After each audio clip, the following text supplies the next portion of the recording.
Welcome to एसएससीआर। आज हम आपके जो CHSL 2025 में जो जीएस के क्वेश्चन पूछे गए थे वो करने वाले हैं। क्लास आपकी कंप्लीटली बाइलिंगुअल रहने वाली है, हिंदी और इंग्लिश दोनों में। क्वेश्चन के साथ साथ हम बेहतरीन इनका जो एक्सप्लेनेशन है वो भी देखेंगे साथ में। और इसका पार्ट 1 पहले ही अपलोड हो चुका है, ये इसका पार्ट 2 रहने वाला है। और बड़े ही शानदार क्वेश्चन रहने वाले हैं।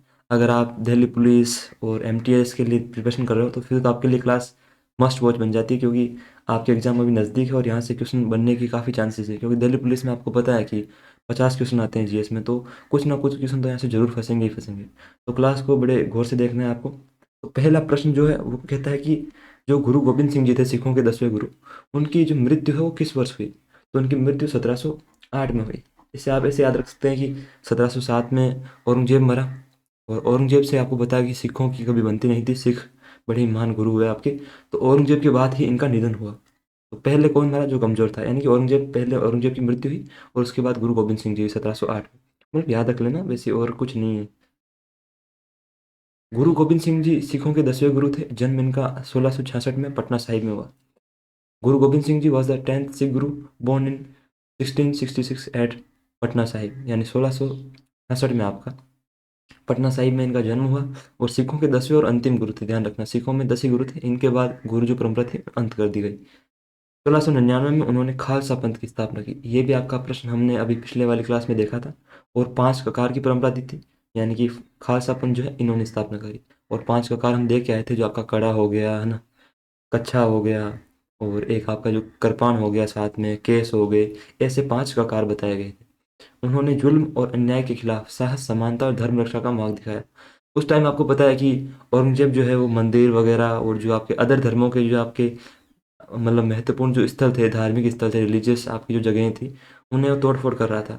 तो उन्होंने इसका विरोध किया और एक साहस दिखाया, यानी करेज जो है इन्होंने दिखाया। समानता और धर्म रक्षा का मार्ग दिखाया कि ये नहीं कि आप अपने धर्म के लिए दूसरे धर्मों का नाश विनाश कर रहे हो, ऐसा नहीं है। तो इन्होंने फाइट किया उनके सामने आके। He guided people to fight injustice with courage. उन्होंने लोगों को मार्ग दिखाया कि हमें अन्याय के साथ, असमानता के साथ लड़ना है, इक्वलिटी के लिए लड़ना है, समानता के लिए। ग्रंथ जो है दसम ग्रंथ जफरनामा, और उन्होंने गुरु ग्रंथ साहिब को सिखों का अंतिम गुरु घोषित किया। राइटिंग्स इंक्लूड द दशम ग्रंथ and Zafarnama. He declared Guru Granth Sahib as the final Sikh Guru. उसके बाद इन्होंने जो आपकी प्रथा थी गुरुओं वाली, उसका अंत कर दिया। और फिर 1708 में नांदेड़ में उनका देहांत हो गया। He passed away in 1708 at Nanded. ये आपकी महाराष्ट्र में एक जगह है नांदेड़, वहाँ पे इनका निधन हो गया। महाराष्ट्र में, ध्यान रखना ना, नांदेड़। जन्म इनका पटना में हुआ, महाराष्ट्र में नांदेड़ में इनकी मृत्यु हो गई 1708 में। और 1699 में उन्होंने खालसा पंथ की स्थापना करी, ध्यान रखना। और 10वें गुरु थे सिखों के। आगे चलते हैं। भारत में SEZ नियम 2006 में कब लागू हुए? यानी हुआ तो 2006 में, लेकिन कब लागू हुए? यानी कि आपके जो स्पेशल इकोनॉमिक जोन वाले थे ना, जो विशेष आर्थिक क्षेत्र होते हैं आपके, जहाँ आपका विकास होता है, उसके लिए कुछ रूल वगैरह होते हैं।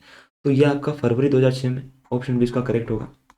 फरवरी 2006 में ये लागू हुए आपके स्पेशल इकोनॉमिक जोन रूल्स। 2006 को भारत में निर्यात, निवेश और औद्योगिक विकास बढ़ाने के लिए अधिसूचित किया गया था।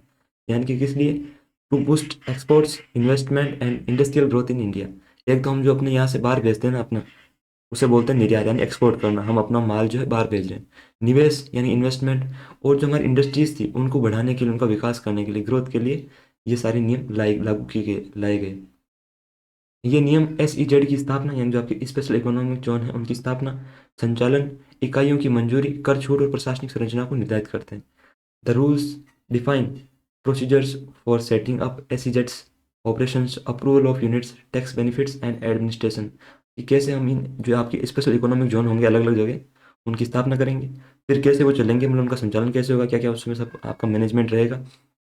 इकाइयों की मंजूरी, आपकी अलग अलग इकाइयाँ रहेंगी, उनकी कर छूट मिलेंगी, यानी कि जो आपके बेनिफिट मिलेंगे टैक्स में। और प्रशासनिक संरचना जो है कि उनका एडमिनिस्ट्रेशन कैसे होगा, ये सब इसमें बताया गया। SEZ में 100% FDI की अनुमति, कस्टम ड्यूटी छूट, आयकर लाभ और सरलित व्यापार प्रक्रियाएं प्रदान की जाती है। FDI यानी फॉरेन डायरेक्ट इन्वेस्टमेंट, प्रत्यक्ष विदेशी निवेश जो है आपका वो। They allow 100% FDI, customs duty, exemption, income tax incentives and simplified trade procedures जो है आपके वो।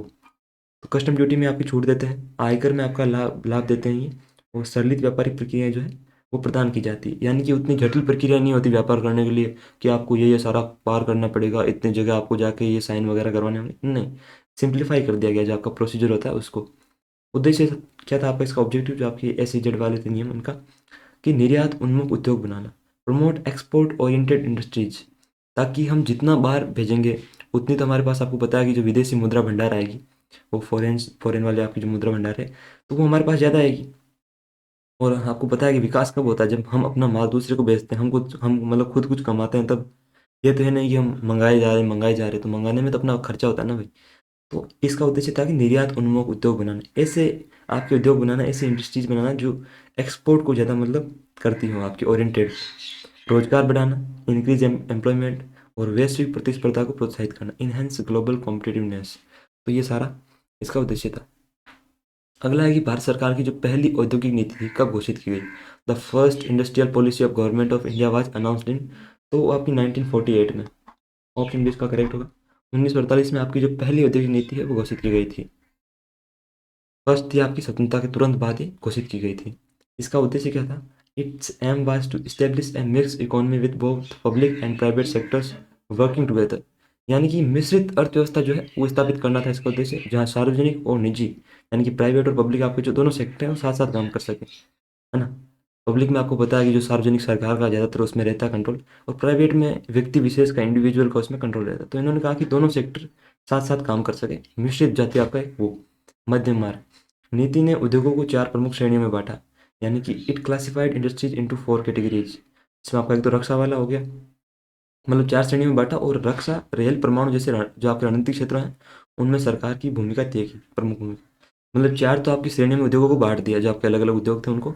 लेकिन इनके अलावा भी जो आपकी रक्षा, रेल, परमाणु जैसे आपके जो क्षेत्र थे, जो आपको पता है कि काफ़ी इंपॉर्टेंट होते हैं नेशनल इंटरेस्ट के लिए, उनमें आपकी जो गवर्नमेंट है उन्हीं की भूमिका प्रमुख रखी। जो आपके कौन कौन से, डिफेंस हो गए, रेलवेज हो गए, एटॉमिक एनर्जी, ये सारी आपको पता है कि बहुत ही एक इंपॉर्टेंट चीज़ें हो जाती हैं।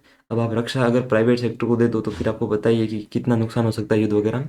तो ये सरकार ने अपने पास रखा, गवर्नमेंट के पास ही रहा। जुलाई 2024 में किस देश ने हाल ही में प्रधानमंत्री नरेंद्र मोदी को अपना सर्वोच्च नागरिक पुरस्कार the Order of Saint Andrew the Apostle प्रदान किया। In July 2024, which country recently conferred its highest civilian award, the Order of Saint Andrew the Apostle, to prime minister Narendra Modi. तो वो रूस जो है उसने दिया था आपका मोदी जी को। और अभी आपको पता है कि पुतिन भी इंडिया आके गए थे। तो ये 2024 में आपका हाईएस्ट सिविलियन अवार्ड है, ध्यान रखना। आपका जो रशिया है वहाँ का the Order of Saint Andrew the Apostle, ये रूस को दिया गया है। रूस ने मतलब रूस का है, नरेंद्र मोदी जी को दिया गया है, ध्यान रखना। और वहाँ नरेंद्र मोदी जी ने फिर अपने 2 शब्द भी कहे। उन्होंने कहा कि जो जो मानता है कि माता पिता के चरणों में उंगलियां और अंगूठे होते हैं वो जाके एनआर सर की क्लास देखेंगे। तो आपके लिए भी एक मोदी जी का आदेश है, तो आपको मानना पड़ेगा और क्लास को देखते रहना है। अगर आप भी मानते हैं कि होते हैं पैरों में उंगली और अंगूठे, तो फिर देखते रहिए। The Order of Saint Andrew the Apostle, ये रूस का सर्वोच्च नागरिक सम्मान है, जिसकी स्थापना आपका जो 1698 में जार पीटर द ग्रेट ने की थी। यह सम्मान उन व्यक्तियों को दिया जाता है जिन्होंने रूस और विश्व स्तर पर असाधारण योगदान दिया हो। It is awarded to individuals who make exceptional contributions to Russia और global peace and cooperation। जैसे इंडिया में भारत रत्न है ना आपका, वैसे ही रूस में क्या है, सेंट एंड्रयू द अपोस्टल है। तो ये किन किन को दिया जाता है, एक तो जिन्होंने रूस यानी रशिया के लिए कंट्रीब्यूट किया हो, और एक आपका ग्लोबल लेवल जो है उसके लिए शांति वगैरह में अपना, वैश्विक स्तर पर अपना मतलब बहुत ही शानदार योगदान दिया उन। ये रूस का सबसे प्रतिष्ठित आदेश है, यानी कि सबसे आपका, it is the most prestigious Russian order featuring a distinctive blue cross insignia, यानी इसमें एक नीले क्रॉस वाला आपका विशेष प्रतीक चिन्ह भी शामिल होता है, ध्यान रखना। अगला है आपका केंद्रीय बजट 2025-26 के अनुसार क्षेत्रीय संपर्क को और बढ़ाने के लिए एक संशोधित उड़ान पहल शुरू की जाएगी, जिसमें कितने नए गंतव्य जोड़ जाएंगे। As per the union budget 2025-26, a revamped Udan initiative will be launched to further enhance regional connectivity adding new destinations. तो जो आपके 120 नए आपके स्थान जोड़े जाएंगे जहाँ जहाँ आपकी ये प्लेन वगैरह जाएंगी। तो ये है क्या, उड़ान जो है आप अगर देखेंगे तो इसका नाम होता है कि उड़े देश का आम नागरिक, UDAN, यानी उड़े देश का आम नागरिक। ये आपकी पहल लॉन्च की गई थी मतलब बहुत पहले, कि आम आदमी जो है वो भी अब प्लेन में बैठ पाए, और आपकी जो वायु सेवा होती है आपकी, यानी हवा में उड़ने वाली आपकी, उसका फ़ायदा उठा पाए, यानी कि आम आदमी जो है वो भी अब आसानी से प्लेन में आ जा सके। तो थोड़ा इसके लिए आपको पता ही है कि नए नए गंतव्य जोड़े जाएंगे। क्यों? क्योंकि यह तो है नहीं कि आम आदमी जो है वो फिर बैंकॉक जा रहा है, गोवा से फिर आपका डायरेक्ट मुंबई जा रहा है। आम आदमी कुछ अपने आसपास के टाउन में जाएगा, है कि नहीं? तो इसमें नए गंतव्य जोड़े गए हैं, नए नए आपकी, ताकि जो आपकी क्षेत्रीय आपकी है संपर्क यानी रीजनल कनेक्टिविटी वो जुड़ सके आपकी। अब उसके आसपास वाला मान लो कोई बड़ा टाउन सिटी है, हाँ, तो वो वहाँ जा सकता है। इसलिए आपका जो 120 इसमें नए गंतव्य जोड़े जाएंगे। पहले थे इसमें, लेकिन अब इसको और संशोधित करके 120 और जोड़े जाएंगे, ध्यान रखना। पूरे देश का आम नागरिक, पूरे देश का आम नागरिक इनिशिएटिव है ये। भारत का क्षेत्रीय हवाई संपर्क योजना है, India regional air connectivity scheme, launched in 2016 यानी 2016 में इसे लॉन्च किया गया था, जिसका उद्देश्य छोटे शहरों को हवाई नेटवर्क से जोड़कर किफ़ायती हवाई यात्रा उपलब्ध कराना है। यानी its aim is to connect smaller towns to the aviation network and provide affordable air travel, ताकि जो आपका आम आदमी है वो भी हवाई यात्रा का आनंद उठा पाए। तो इसके लिए जो छोटे शहर हैं उनको जोड़ना पड़ेगा, वहाँ एयरपोर्ट वगैरह आपको पता है बनाना पड़ेंगे, नई नई, आपको पता ही है, तभी तो आ जा सकेंगे। इस योजना में बिना उपयोग वाले एयरपोर्ट, हेलीपैड और वाटर एयरड्रोम को फिर से सक्रिय किया जाता है। The scheme revives underutilised airports, helipads and water aerodromes जो आपके होते हैं उन सबको पुनः सक्रिय किया गया है, किया जाता है बार बार। एयरफेयर को कम रखने के लिए सरकार वायबिलिटी गैप फंडिंग प्रदान करती है। The government provides viability gap funding to keep airfares low, तो उनको कम रखने के लिए ये प्रदान करती है आपकी। अगला है गुरुवायूर त्योहार निम्नलिखित में से किस राज्य का मूल त्योहार है?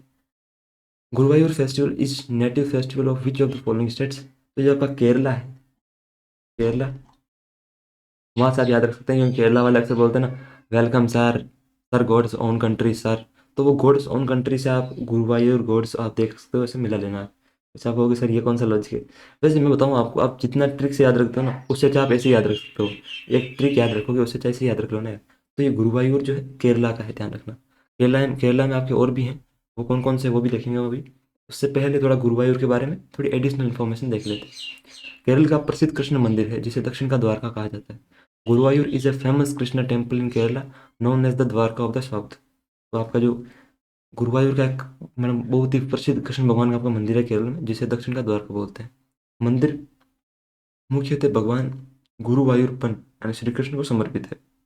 इसे डेडिकेटेड है लॉर्ड गुरुवायूरप्पन, जो एक श्री कृष्ण का ये आपका एक प्रकार का अवतार है, आप प्रकार बोल सकते हो इसे, उन्हें समर्पित है। ये केरल के सबसे जो आपके महत्वपूर्ण तीर्थ स्थल हैं उनमें से एक है आपका।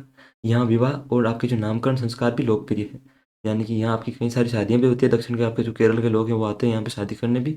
और नामकरण संस्कार यानी जो आप नाम देते हैं ना बच्चे को, वो भी यहाँ पे होते हैं, नेमिंग सेरेमनी जो होती है वो भी। गुरुवायूर एकादशी और चंपा यहाँ के सबसे प्रमुख पर्व माने जाते हैं, यानी कि Guruvayur Ekadashi and Chembai music festival are major events here. ये आपके दो यहाँ इंपॉर्टेंट, आपका जो मंदिर है गुरुवायूर वाला, यहाँ पे आपके दो चीज़ें फेमस है, एक तो गुरुवायूर एकादशी वाला और एक चंपा उत्सव जो है ये। अगले आपके अदर फेस्टिवल जो है, एक तो आपका ओणम हो गया, जो केरल का सबसे बड़ा हार्वेस्ट फेस्टिवल है, महाबली राजा की स्मृति में मनाया जाता है। केरला's बिगेस्ट हार्वेस्ट फेस्टिवल, यानी कि आपको पता है कि जब फसल कटाई के बाद आपका ओणम वाला मनाया जाता है, celebrated in honour of king Mahabali, Mahabali राजा की स्मृति में उनको याद करते हुए ये मनाया जाता है। पुक्कलम फूल सजावट, वल्लमकल्ली बोट रेस और ओणम सदिया प्रमुख आकर्षण होते हैं इसके। क्या क्या? एक तो फ्लावर कारपेट्स, यानी कि फूलों से बढ़िया बढ़िया सजावट होती है वहाँ पे। बोट रेस आपको पता है कि वो वल्लमकल्ली नेहरू वाली वो ट्रॉफी होती है, उसमें आपकी बोट रेस होती है। आपने कभी इंस्टाग्राम पे देखा भी होगा, वो बहुत सारी मतलब नावें साथ में जाती हैं, उस पर काफ़ी सारे लोग मतलब चढ़े होते हैं, वो पतवारे हाथ में लेके फिर वो रेस करते हैं कि कौन पहले आएगा, हम फर्स्ट हम फर्स्ट हम फर्स्ट। और कोई कोई तो आपको पता है कि वो रास्ते में ही अपना रुक जाता है उसकी कुछ मिस्टेक होने से, तो फिर वो बोलते हैं कि अबे जल्दी कर, कल सुबह पनवेल निकलना है, मतलब जल्दी कर वरना रेस में हम पीछे रह जाएंगे। तो ये वल्लाम कल्ली वाला जो है ये भी यहाँ प्रमुख आपका होता है। ओनम सद्या यानी कि भोजन प्रमुख आकर्षण है। आपने देखा होगा कि दक्षिण के मंदिरों में नीचे वो एक बड़ा सा पत्ता आपका बिछाया जाता है, फिर उसके ऊपर भोजन परोसा जाता है आपका ना, इडली डोसा सांभर वगैरह, यहाँ के प्रमुख आकर्षण है। अगला है विशु, केरल का नववर्ष है जिसे जिसमें विशुकणी देखना शुभ माना जाता है। Kerala's new year festival sing Vishukkani is considered auspicious. तो आपका विशुकणी होता है, कोई आपका ऐसा क्रिएचर होता होगा जिसे देख ले अगर तो उसे शुभ माना जाता है। और केरल का नववर्ष होता है विशु, इसे आप ऐसे ही याद कर सकते हो कि wish you happy new year, तो विश यू से विशु ये आपका केरल का है ना। फिर आपका है त्रिशूरपुरम। त्रिशूरपुरम ये केरल का फेस्टिवल ऑफ फेस्टिवल्स, ये क्या बोलते हैं, known as the festival of festivals, त्योहारों का त्योहार। तो सबसे बड़े त्योहारों में नाम आता है इसका त्रिशूरपुरम। हाथी सजावट और चैन मेलम के लिए प्रसिद्ध है आपका। Famous for decorated elephants and traditional, आपका जो प्रदर्शन होता है उसके लिए चैन मेलम और हाथियों को सजाया जाता है यहाँ पे, तो इसके लिए आपका फेमस है। अगला आपका थय्यम, ये उत्तरी केरल में मनाया जाने वाला तांत्रिक लोक नृत्य अनुष्ठान है। A ritual dance form and festival celebrated in north Kerala. तो यहाँ आपके तांत्रिक वगैरह जो है इनका एक अनुष्ठान से एक मनाया जाता त्यौहार है उत्तरी केरल में, केरल का जो नॉर्थ वाला साइड है वहाँ पे। अट्टुकल पोंगल, तिरुवनंतपुरम में महिलाओं का विशाल धार्मिक आयोजन, लाखों महिलाएं पोंगल करती है यहाँ पे, ये आपका रिकॉर्ड भी बन चुका है एक। ये आगे आगे हम देखेंगे इस क्वेश्चन को, काफ़ी सारी महिलाएं करती हैं, ये आपका Guinness book of world record में भी है महिलाओं वाला। A massive women's festival in Thiruvananthapuram where millions cook पोंगला। तो लाखों महिलाएं जो है वो पोंगल पकाती हैं यहाँ पे तिरुवनंतपुरम में। बोट रेस फेस्टिवल जो है आपको पता है कि नेहरू ट्रॉफी जो है वल्लामकल्ली नेहरू ट्रॉफी वो सबसे प्रसिद्ध है, जिसे चुंडनवल्ली यानी स्नैक बोट इसका मुख्य आकर्षण है। Nehru trophy boat race is the most famous featuring snake boats, उसमें इसका नाम आता है।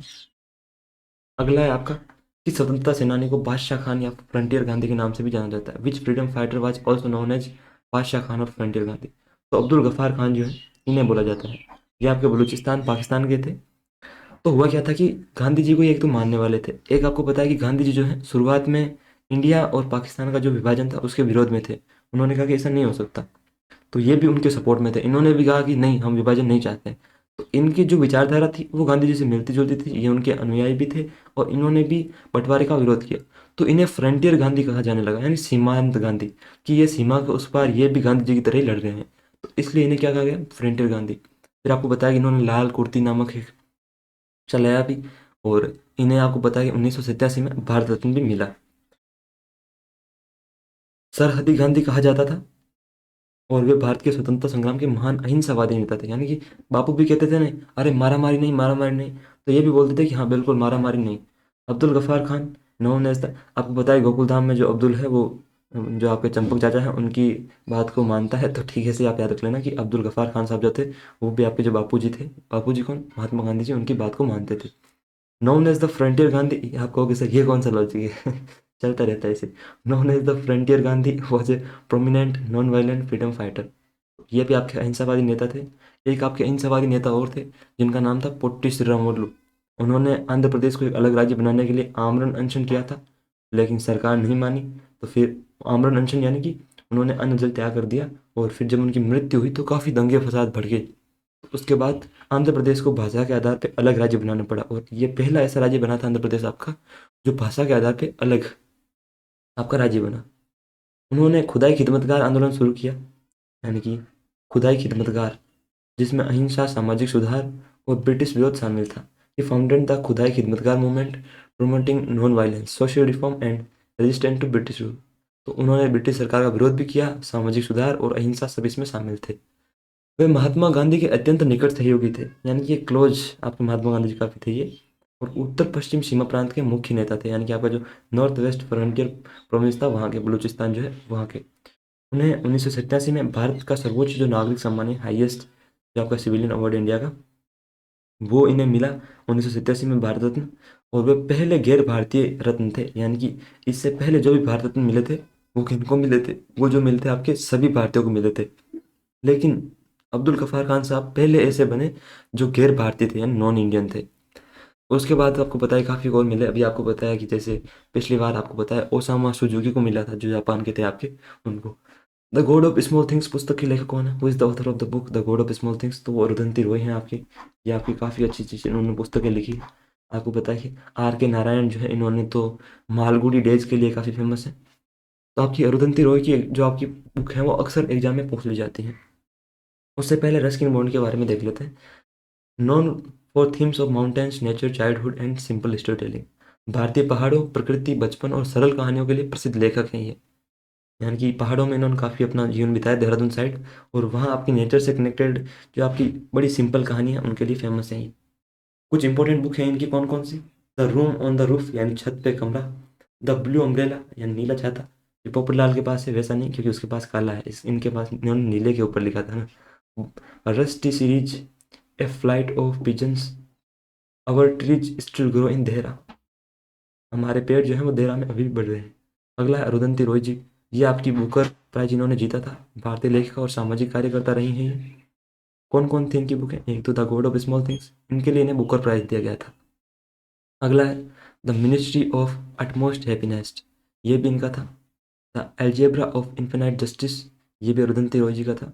लिसनिंग टू ग्रसवर्स और फील्ड नोट्स ऑन डेमोक्रेसी, यानी लोकतंत्र पे आपके जो फील्ड पे जाके जो नोट्स होते हैं वो सारा इसमें इन्होंने लिख रखा है। तो अरुंधति रॉय की ये बुक है आपकी। अगले आपके मुल्क राज आनंद, ये आपके भारतीय अंग्रेजी उपन्यास के अग्रणी स्तंभ, दलित जीवन और सामाजिक यथार्थवाद के लेखक हैं। यानी कि आपके दलित लाइफ जो होती है और कैसे कैसे उनको फेस करना पड़ता है दलितों को, उन सबको दर्शाता है ये। और सामाजिक यथार्थवाद, यानी कि समाज कैसा है, वैसा नहीं जो कहानियों में दिखाते हैं कि गोकुलधाम सोसाइटी में जैसे दिखाते हैं ना कि सभी भाईचारे से मिलकर रहो, नहीं। मुल्कराज आनंद समाज की सच्चाई को दिखाते हैं, समाज वास्तविकता में कैसा है। आपने काफ़ी टाइम ये सुना होगा कि भाई शहरों में क्या है, भाई भाई सुकून तो गाँव में है, भाई गाँव के लोग कितने सिंपल होते हैं। भाई भाई मैं आपको वास्तविकता बताऊं, रियलिटी बताऊं, और आपको पता भी होगा, गांव के लोग जितने हरामी होते हैं ना, कोई नहीं होता। गांव के लोग एक दूसरे की तरक्की से बहुत जलते हैं। और ये नहीं कि अपने ऊपर काम करें, ऊर्जा को अपने ऊपर बहाएं, नहीं। वो दूसरों की चुगली करने बैठ जाएंगे, दूसरों के बारे में बात करेंगे, अरे ये तो वैसा है भाई, भाई ये तो वैसा है। तो इन्होंने मुल्क राज आनंद ने सामाजिक जो यथार्थवाद है, ये रियलिटी क्या सोसाइटी की, वो दर्शाया, दिखाया। और इंग्लिश नॉवल जो है उनके लिए इंडिया के सबसे मेन जो राइटर्स हैं उनमें इनका नाम आता है। इनकी इंपॉर्टेंट बुक कौन कौन सी है? एक तो untouchable, coolie, two leaves and a bird, the village, the big heart, यानी ये बड़ा हृदय, द विलेज जो आपका गांव, और अलग अलग आपकी जो untouchable, coolie, two leaves and a bird, यानी आप कुली जो होता है उस पर अछूत जो कहते थे जिनको, अनटचेबल उनके ऊपर। आर के नारायण, मालगुडी की कल्पित दुनिया के लिए प्रसिद्ध, सरल और हास्यपूर्ण लेखन शैली जो है आपकी वो, famous for the fictional town of Malgudi and simple humorous storytelling. तो एक फिक्शन में इन्होंने मालगुडी करके एक बनाया और उसके अंदर ही फिर अलग अलग कहानियां लिखने गए मालगुडी से रिलेटेड। जैसे आपने देखा ना, जो फुरफुरी नगर को लेके मोटू पतलू का एक पूरा अलग से सीरीज चल रहा है ना, जैसे उसमें चिंगम भी आता, कहता अयो माँ, चिंगम के चंगुल से बचना यम पॉसिबल। फिर पता नहीं उसके ऊपर से कहाँ से नारियल आ जाते हैं, और फिर वो झटका के पास जाता है, झटका बोलता है ओ मोटू मेरे पाई मेरे यारे, और उधर वो घसीटा राम उसका अलग ही चल रहा है। अरे बाबा, मालगुडी डेज का हमको 35 साल का तजुर्बा है। और उधर फिर वो एक छोटा सा जॉन, जॉन बनेगा डॉन, जॉन बनेगा डॉन। तो वो एक अलग ही फिक्शन की दुनिया ना आपकी, जो मोटू पतलू वाली। तो ठीक वैसे ही आर के नारायण साहब ने मालगुडी को लेके अलग ही दुनिया बना दी, और फिर उसमें हास्यपूर्ण जो आपके, जिसमें आपको हंसी चले, ऐसी इन्होंने लेखन शैली उसमें डाल दी, लिखते गए। Important books, Malgudi days, Swami and friends, the guide, the English teacher, the painter of science, तो ये इनकी कुछ इंपॉर्टेंट बुक्स थी।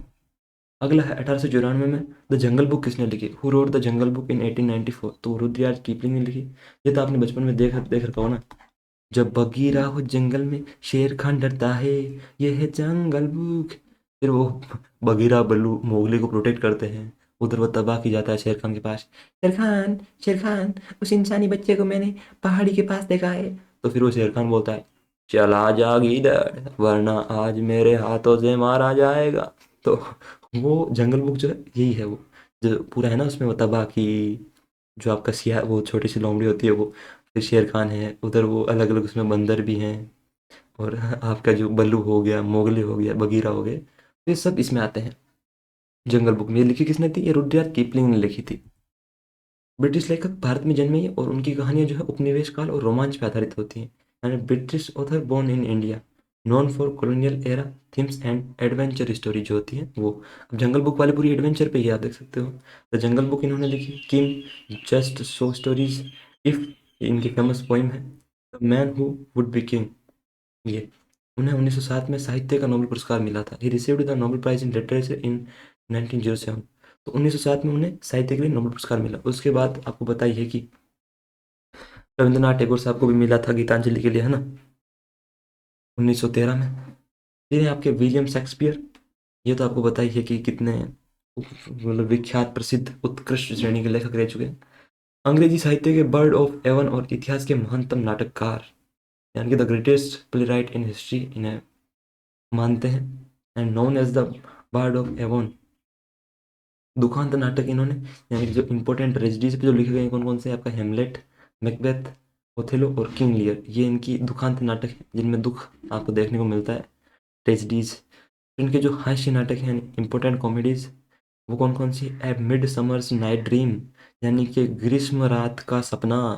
एक गर्मी की रात में आप सपना देखते हो, है ना। मिड समर यानी जो आपकी जिस टाइम पे आपकी समर चल रही होती है उस टाइम, मतलब मिड वाला जो टाइम होता है। Much ado about nothing, the merchant of Venice, as you like it, do you like it, या सो वो वाली बात, यानी कि मैं आपसे पूछ रहा हूँ कि आप ये क्लास पसंद कर रहे हो, डू यू लाइक इट, तो आप बोलोगे यस। तो इन्होंने लिखा एज यू लाइक इट, जैसा कि आपको पसंद है। इंपॉर्टेंट हिस्टोरिकल प्लेस, यानी इतिहास पे आधारित इन्होंने जो आपके नाटक लिखे वो कौन कौन से थे? जूलियस सीजर, हेनरी फाइव और रिचार्ड थ्री, ये इन्होंने लिखे। अगला है how many authors are to be selected under the PM Yuva 3.0। ये पीएम युवा 3.0 से सीचुएशन में मतलब one of the most repeated question रहा है आपका। एडीक्यूटी में क्या है कि यार मैंने देखा है मतलब ज़्यादा क्वेश्चन रिपीट हो नहीं रहे हैं, अलग अलग क्वेश्चन बना रहा है, लेकिन ये उन क्वेश्चन में से एक है जो रिपीट हुआ है, पीएम युवा 3.0 वाला। इसमें क्या है कि 50 जो आपके ऑथर है उनको सेलेक्ट करेंगे और फिर उनको 50,000 रुपये भी प्रदान करेंगे, और फिर उनको ट्रेनिंग देंगे, उनको मतलब आपका मिलेगा, सब फैसिलिटी मिलेगी। पूरा नाम क्या है? Prime ministers young author mentorship scheme 3.0। इसे कब लॉन्च किया गया था? तो 11 मार्च 2025 को। उद्देश्य क्या था इसका? युवा लेखकों को मेंटरशिप, प्रशिक्षण और पुस्तक लेखन का मंच देना, to provide mentorship training and a platform to young authors. जो आपके नए नए युवा लेखक है जो जिनकी एज 30 साल से कम है, उनको मेंटरशिप प्रदान करना, ट्रेनिंग देना और पुस्तक लेखन का मंच देना, यानी उन्हें प्लेटफॉर्म देखिए, हाँ ये आप लिखिए। और जो थीम्स है, विषय कौन कौन से होंगे? एक तो भारतीय प्रवासी योगदान, यानी कि Indian diaspora, Indian knowledge system, भारतीय ज्ञान परंपरा, और मेकर्स ऑफ मॉडर्न इंडिया, आधुनिक भारतीय निर्माता, युवा ही होते हैं तो उस पर है ये सारा। चुने गए लेखक कितने हैं इसमें? यानी कि मैं आपके लिए पीएम जो युवा 3.0 उसका पूरा डेटा लेके आया हूँ, और ये जो सारी पीडीएफ होंगी आपको टेलीग्राम पे SSCR सर्च करना, वहाँ आपको मिल जाएगी, बिल्कुल फ्री ऑफ कॉस्ट मिलेंगी, ध्यान रखना। चुने हुए लेखकों की संख्या 50 यंग ऑथर्स हैं इसमें। इसका लाभ क्या होगा?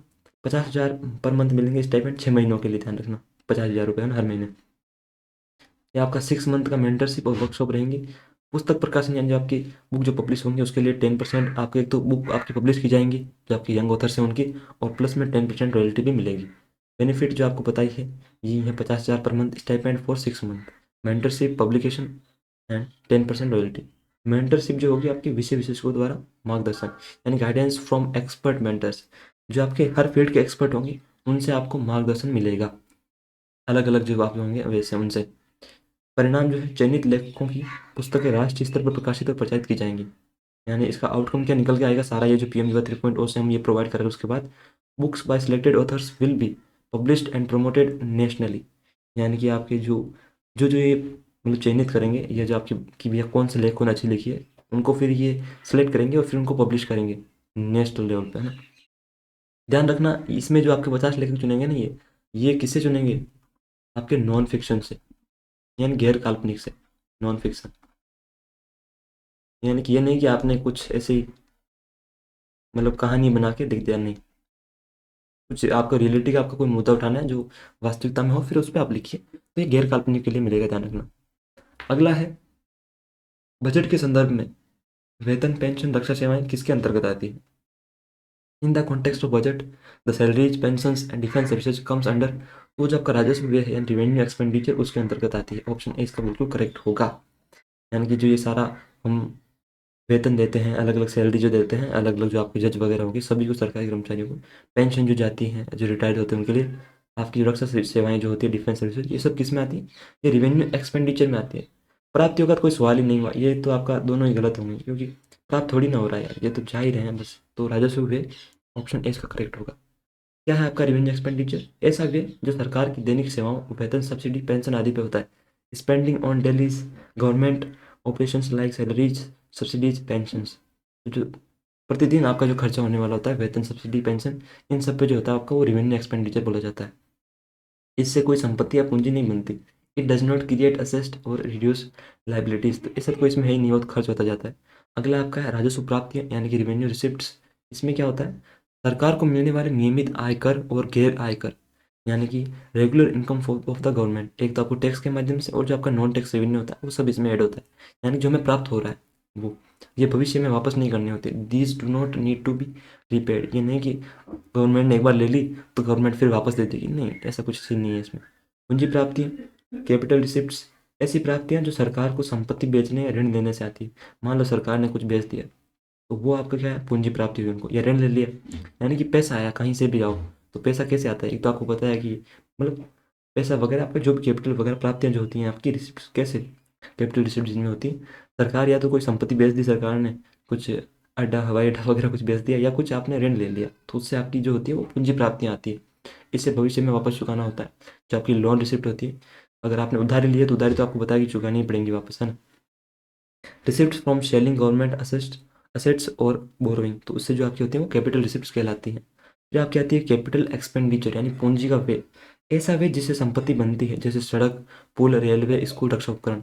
Spending that creates assets such as roads, bridges, schools, railways, defence assets जो आपका होता है वो। तो पैसा ऐसी चीज़ों में आपको पता लगता ही है, सड़क बनेगी तो उसमें आपको पता है कैपिटल लगेगी, पूंजी लगेगी। तो जो आपका खर्चा तो आएगा, तो एक्सपेंडिचर जो है वो होता है आपका। तो किन किन में होता है वो, पुल, रेलवे, स्कूल, ये जो सारे जो अपने निर्माण होते हैं उसमें जाता है आपका, तो उसे बोलते हैं कैपिटल एक्सपेंडिचर। ये आर्थिक विकास को बढ़ाता है। It push long term economic growth, आपको पता ही है। तो ये सारा जो है आर्थिक विकास को बढ़ाता है। ऐसी चीज़ों का अगर निर्माण होगा तो जाहिर सी बात है आर्थिक विकास तो होगा ही। अगला है 2025 में श्री जयंत चौधरी ने महिला उद्यमिता कार्यक्रम का शुभारंभ किया। तो उसका नाम क्या था, तो उसका नाम था स्वावलंबिनी। यानी कि श्री जयंत चौधरी लॉन्च्ड स्वावलंबिनी ए वुमेन एंटरप्रेन्योरशिप प्रोग्राम इन 2025। तो उसका नाम क्या था, स्वावलंबिनी, स्वावलंबिनी।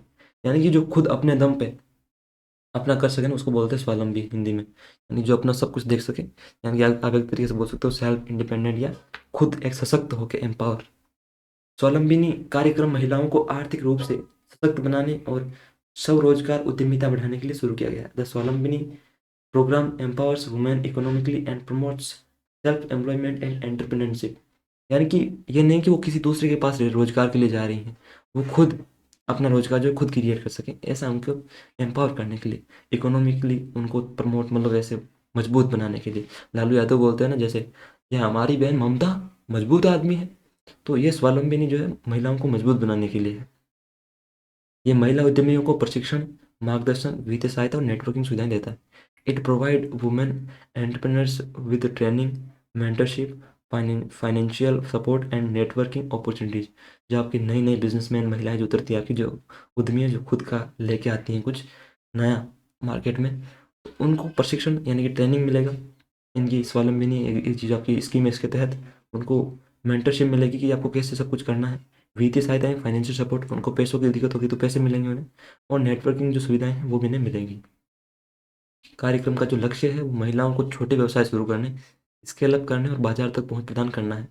The aim is to help women start, scale up businesses and access markets. तो छोटे व्यवसाय वो शुरू करें, खुद सेल्फ एम्प्लॉयमेंट अचीव कर पाएँ वो, और स्केल अप करके और बाजार तक पहुंच प्रदान करना है महिलाओं को। इसमें रोजगार सृजन, आर्थिक भागीदारी बढ़ना और लैंगिक समानता को बढ़ावा मिलेगा। It promotes job creation. जब वो खुद का कुछ बनाएंगी तो अपने साथ साथ जब जैसे जैसे वो बिजनेस बड़ा होगा, तो आपको पता है कि अलग अलग टीम वगैरह की जरूरत पड़ेगी, तो अलग अलग जॉब क्रिएट होती जाएंगी आपकी। आर्थिक भागीदारी बढ़ेगी आपकी, यानी जो आपका इकोनॉमिक पार्टिसिपेशन है वो इससे बढ़ेगा। लैंगिक समानता को बढ़ावा मिलता है, जो जेंडर इक्वलिटी है। आपको पता है कि इंडिया में काफ़ी समय से पुरुष प्रधान समाज रहा है, तो महिलाओं को पहले उतना नहीं मिलता था बाहर जाके काम करने के लिए, बिल्कुल भी नहीं मिलता था। अब तो खैर काफ़ी अच्छी स्थिति आ गई है, लेकिन अभी और अच्छा है कि उम्मीद है अभी और अच्छे होंगे। तो इसलिए क्या कि जो जेंडर इक्वलिटी है, लैंगिक समानता, ये नहीं कि महिला और पुरुष में भेदभाव किया जाएगा, उसको खत्म होगा और लैंगिक समानता को बढ़ावा मिलेगा। भारत में नौकायन हेतु जलमार्गों की कुल लंबाई कितनी है? Vote is the total length of navigable waterways in India? तो वो आपका 14,500 किलोमीटर है, जहाँ आपका नौकायान हो सकता है। जलमार्ग जो है वो आपकी जो नौकाएं हैं वो चल सकती हैं, जहाज जो है छोटे मोटे वो। भारत में 111 नेशनल वाटरवेज घोषित किए गए हैं। 111, वैसे आपको पता ही है कि 1,11,000, 111 में अभी क्या हुआ था, कुछ तो हुआ था। किनको दी गई थी वो राशि, वो बड़ी ही महान एक घटना हुई थी, इतिहास में आगे पूछी जाएगी वो। सीपीओ से संबंधित था वो, लेकिन अब सीपीओ का एग्जाम चला गया तो छोड़िए उस बात को। तो 111 नेशनल वाटरवेज घोषित किए गए हैं आपके।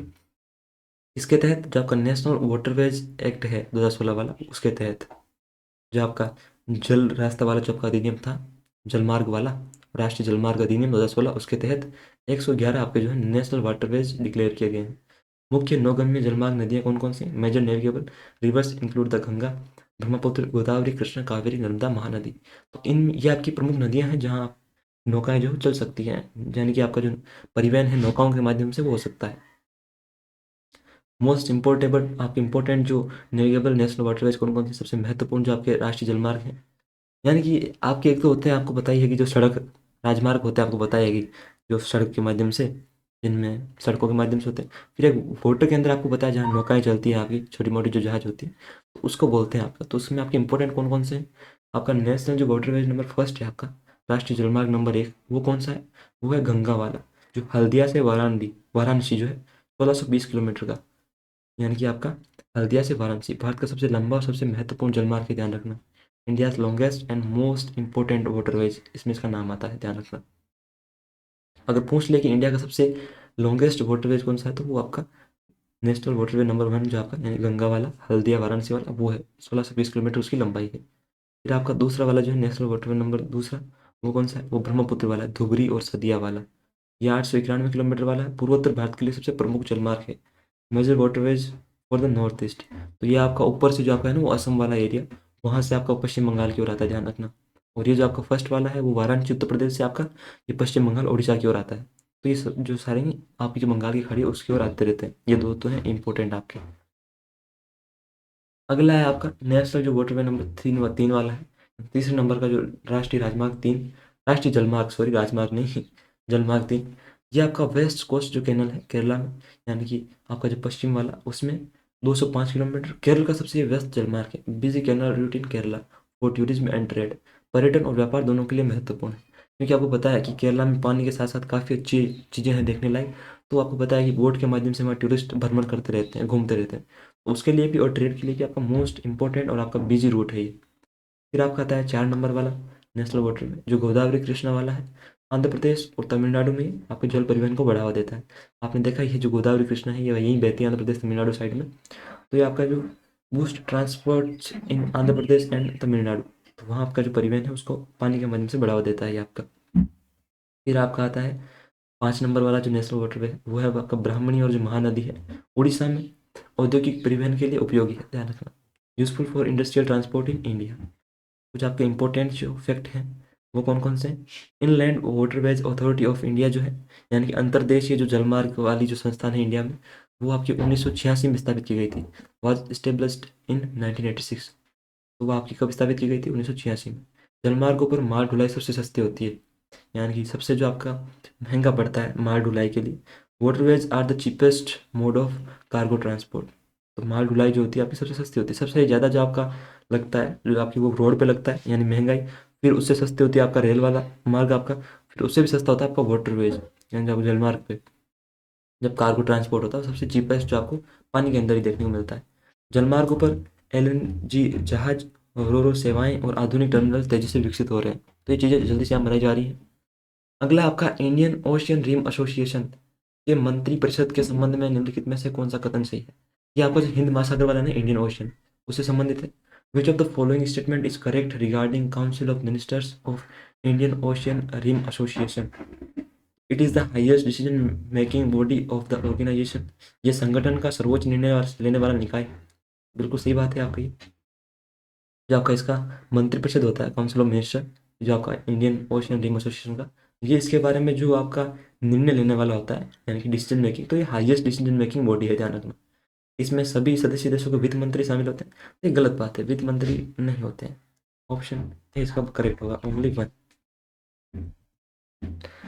ये जो आपका इंडियन ओशियन रिम एसोसिएशन, ये आपका जो हिंद महासागर है जैसे भारतीय महासागर, जैसे आप हिंद महासागर भी कर लेना।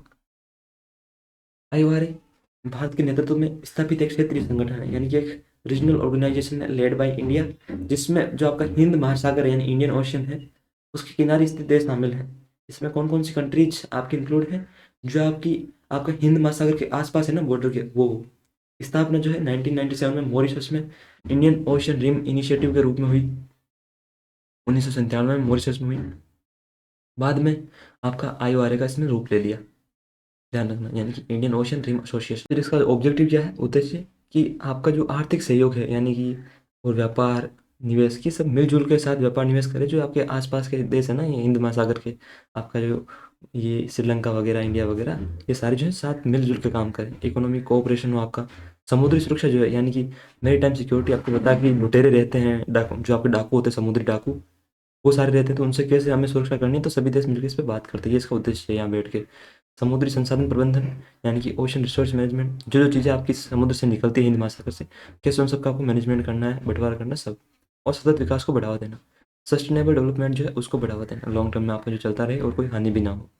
सदस्य देश जो है, वर्तमान में इसके 23 सदस्य देश हैं, यानी 23 मेंबर स्टेट्स हैं, और 10 जो है संवाददाता देश है इसमें, 10 जो है डायलॉग पार्टनर है इसमें। मुख्य क्षेत्र व्यापार, निवेश, शिक्षा, समुद्री विज्ञान, जलवायु परिवर्तन, प्राकृतिक आपदा, प्रतिक्रिया, ये सब इसके मेन एरियाज हैं जिसमें फोकस किया जाता है।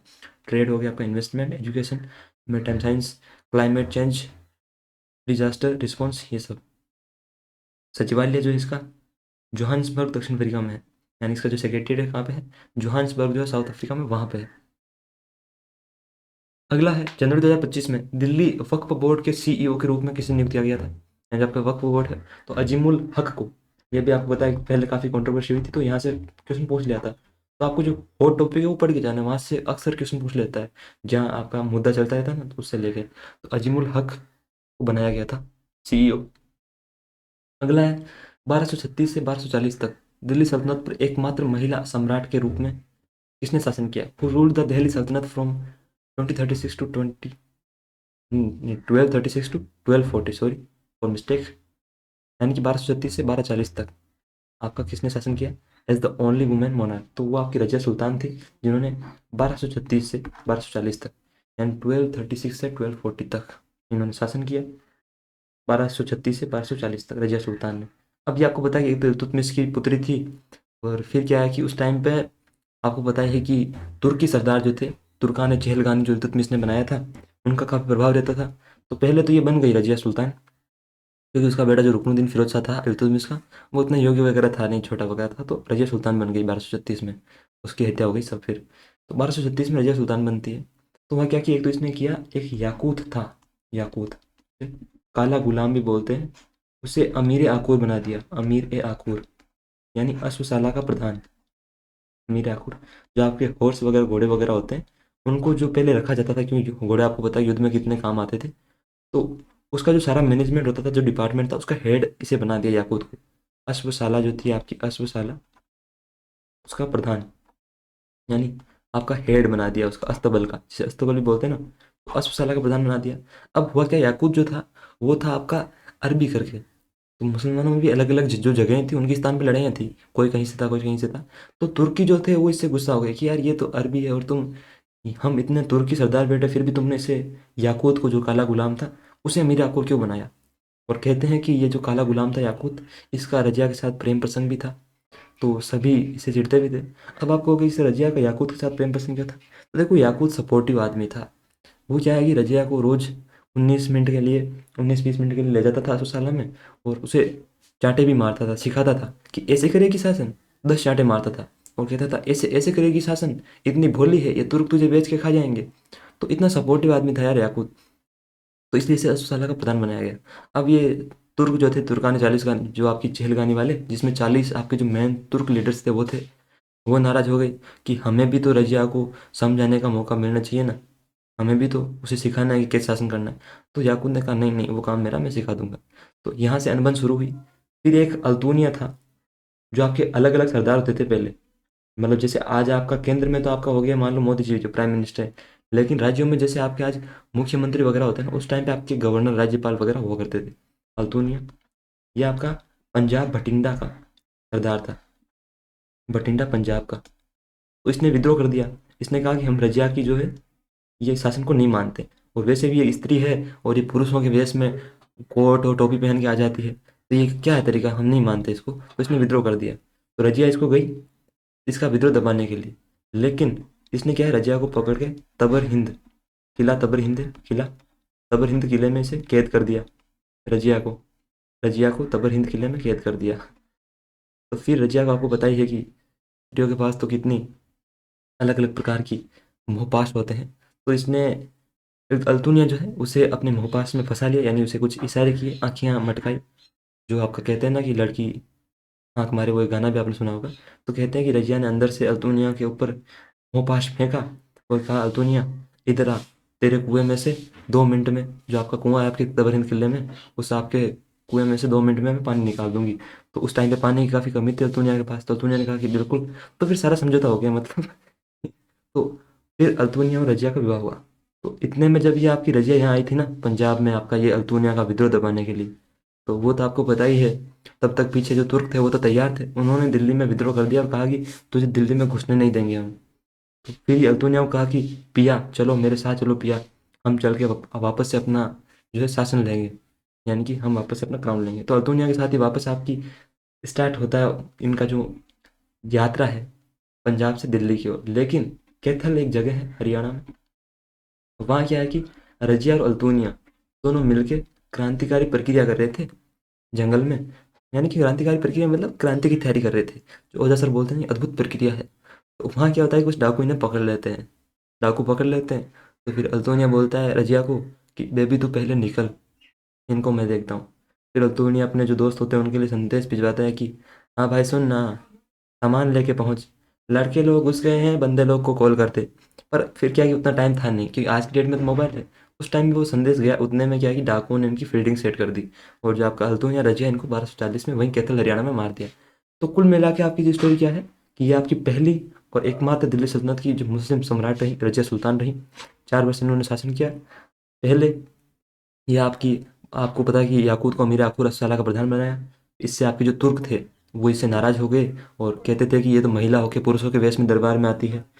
तो रजिया ने कहा कि मुझे दिखाई नहीं देता यार, जो महिलाओं का वेश होता है उसमें दिखाई नहीं देता है, तो मैं शासन कैसे चलाऊंगी, हमें भी तो देखने का मौका मिलना चाहिए कि नहीं। तुर्कों ने कहा कि नहीं नहीं ऐसा नहीं होता है। फिर इसके बाद अल्तुनिया ने वहाँ विद्रोह कर दिया बठिंडा पंजाब में। रजिया वहाँ दबाने गई, तो अल्तुनिया ने इसे पकड़ के तबर हिंद जो किला है वहाँ कैद कर दिया। फिर रजिया ने अल्तुनिया को अपने प्रेम में फंसाया, विवाह किया। वापस जब ये दिल्ली की ओर आ रही थी तो 1240 में कैथल हरियाणा में जगह है, वहाँ डाकुओं ने दोनों की हत्या कर दी। तो ये आपकी रजिया सुल्तान की स्टोरी है पूरी।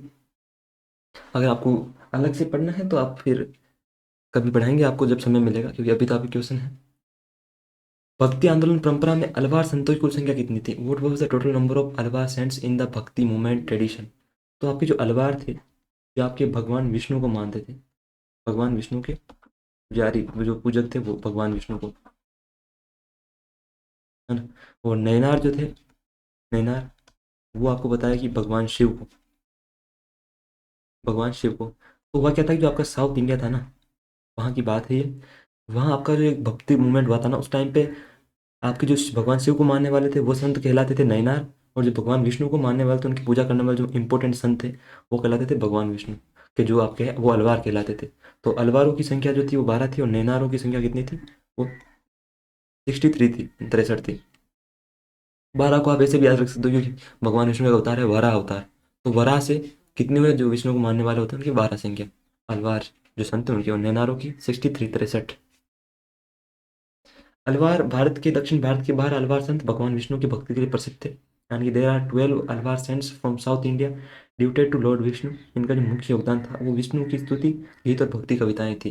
दिव्य प्रबंधनम इनकी रचना भी थी। समय जो है इनका 6 से आपकी जो 9वीं शताब्दी थी उस टाइम की, यानी 6 से जो 9th सेंचुरी है उस टाइम की बात है।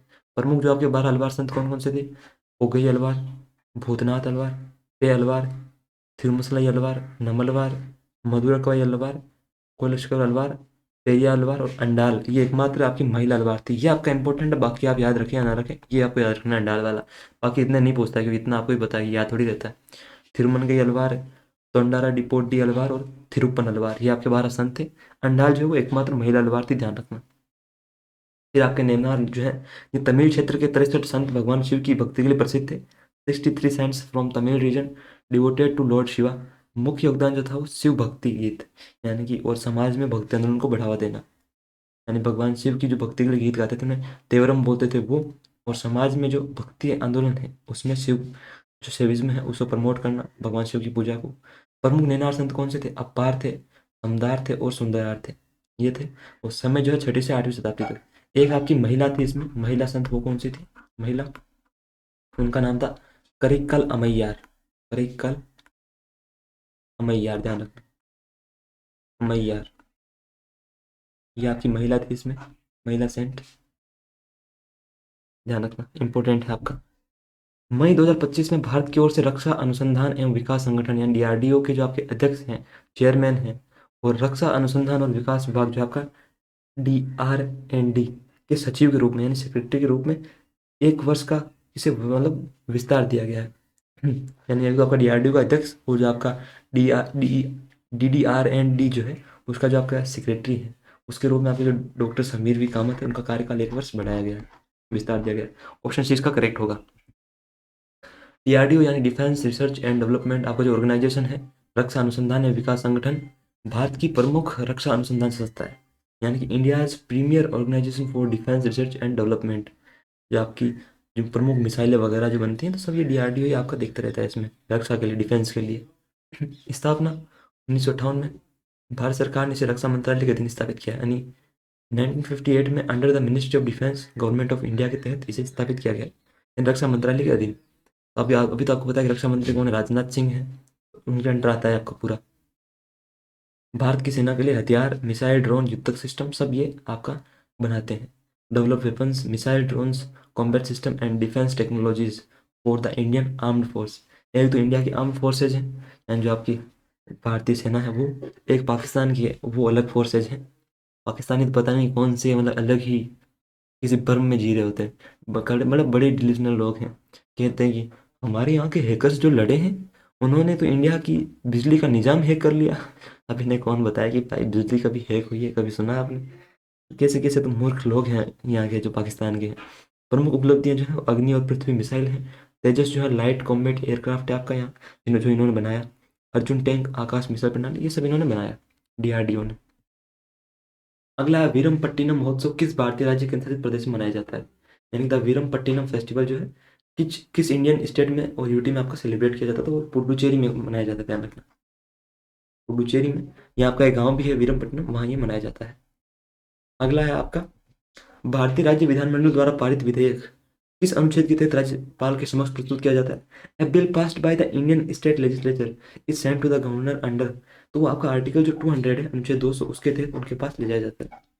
होता क्या है, जैसे सेंटर में मान लो संसद ने कोई आपका विधेयक पारित किया बिल बनाने के लिए, है ना, कोई बिल बिल जो है वो पास किया लॉ बनाने के लिए, तो फिर वो आपको बताया कि एंड में आपका जो प्रेसिडेंट है उसके पास जाएगा, राष्ट्रपति के पास, और जब राष्ट्रपति का उस पर सिग्नेचर हो जाएगा तो फिर वो आपका कानून बन जाएगा, जो आपका जो बिल था, विधेयक था, वो कानून बन गया। तो जैसे सेंटर में आपका आपका राष्ट्रपति होता है, वैसे आपका स्टेट जो राज्य है वहाँ राज्यपाल होता है। तो कोई आपका बिल अगर स्टेट लेजिस्लेचर पास करता है, राज्य विधानमंडल, तो आपका राज्यपाल के समक्ष प्रस्तुत किया जाना चाहिए। तो वो आपका कौन सा अनुच्छेद कहता है, तो वो आपका आर्टिकल जो 200 है, अनुच्छेद 200 वो बताता है। अगला है निम्नलिखित में से कौन सा भाग ऐच्छिक क्रियाओं की सटीकता और शरीर की स्थिति और संतुलन बनाए रखने के लिए जिम्मेदार है। Which of the following part of brain is responsible for the precision of voluntary actions and maintaining the posture and balance of the body. तो वो आपका कौन सा है, वो सेरिबेलम वाला यानी अनुमस्तिष्क जो है वो। सेरेब्रम ये किस लिए आता है आपका, मस्तिष्क का बड़ा भाग है सबसे सेरेब्रम जो है, बुद्धि, सोच, स्मृति, भाषा और भावनाओं के लिए जिम्मेदार होता है। Largest part of the brain responsible for intelligence, यानी कि आप कितने बुद्धिमान हैं उसके लिए आपका जो सेरेब्रम आपका इंपॉर्टेंट आपका यही है सब कुछ इसमें। और ये मस्तिष्क का सबसे बड़ा भाग है, largest part of the brain है, ध्यान रखना, सेरेब्रम। थिंकिंग आप जो सोचते हैं, मेमोरी आपको कितना याद रहता है, आपकी जो लैंग्वेज वगैरह, इमोशन वगैरह सब, ये इस पे आपका कंट्रोल करता है, ये इसके लिए रिस्पॉन्सिबल है सेरेब्रम। दो हिस्सों में विभाजित है आपका, divided into right and left hemisphere, तो दाएं और बाएं हेमिस्फेयर में विभाजित है आपका, डिवाइडेड है। फिर आपका आता है सेरेबेलम, ये जो इसे लघु मस्तिष्क भी बोलते हैं, मस्तिष्क के पीछे और नीचे स्थित होता है, located at the back and bottom of the brain, पीछे की ओर। कार्य संतुलन, समन्वय और मांसपेशियों की गति नियंत्रित करना, फंक्शन जो है controls balance coordination and muscle movement, जो आप सब कुछ पूरा करते हैं ना, हिलते वगैरह जो भी है, सब कुछ ये नियंत्रण करता है आपका बैलेंस बनाना, काफी आपका इंपॉर्टेंट पार्ट है ये। अगला है आपका हाइपोथैलेमस, ये आपका मस्तिष्क का सबसे छोटा लेकिन महत्वपूर्ण हिस्सा है, small but crucial part of the brain, यानी मस्तिष्क का छोटा लेकिन महत्वपूर्ण हिस्सा। इसका कार्य क्या, फंक्शन हार्मोन नियंत्रण, यानी कि भूख, प्यास, नींद, तापमान और भावनाओं का नियमन। रेगुलेट्स हार्मोन्स, हार्मोन को ये नियंत्रित करता है। भूख जो आपको लगती है, कब लगती है, ये भी इसको यही आपका हाइपोथैलेमस कंट्रोल करता है।